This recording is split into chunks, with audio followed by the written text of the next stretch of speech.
Hello and welcome to Brave Souls Rewind, a show where I 200 older characters so you don't have to. Today I'll be taking a look at one of the characters that I've wanted for a really long time, and I finally got him. I'm talking of course about OG Rose. But like with a lot of my favorite characters in this game, he is fairly old and not exactly top tier. But that doesn't mean he's unusable, does it?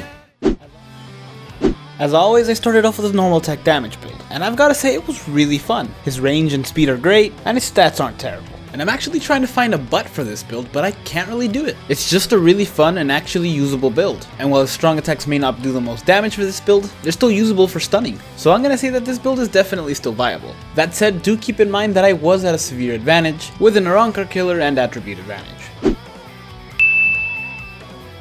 After that I tried the strong attack damage build, which is Rose's own link, and even though he doesn't have frenzy, his strong attacks still deal a lot of damage. Sadly, as is the case with this build many times, after you use your strong attacks, you have to wait for them to recharge, and you're stuck with nothing but a normal attack. Luckily Rose's nat isn't that bad, but it still felt like a long time to wait to use strong attacks that don't have the best range. So because of that, I will say that this build is still viable, but I would only ever use it if everything was stacked in my favor, such as attribute or killer advantage. Because after you're done with your strong attacks, if you don't have these advantages, you're just gonna have to dodge around until you get them back.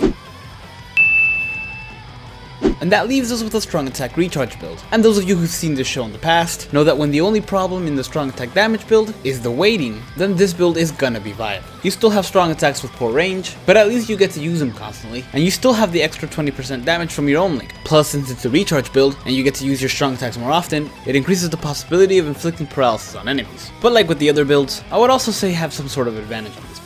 I don't feel like you need to stack it as much in your favor as the other two, but you do have to keep in mind that Rose's SP stat is really not that high.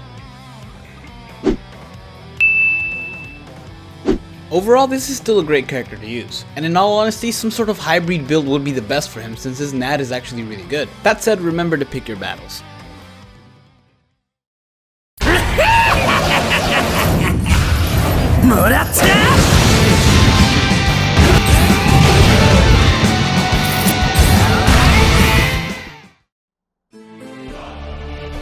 Thank you guys so much for watching. If you enjoyed this video, hit like and subscribe to the channel, and let me know what other rewinds you want to see.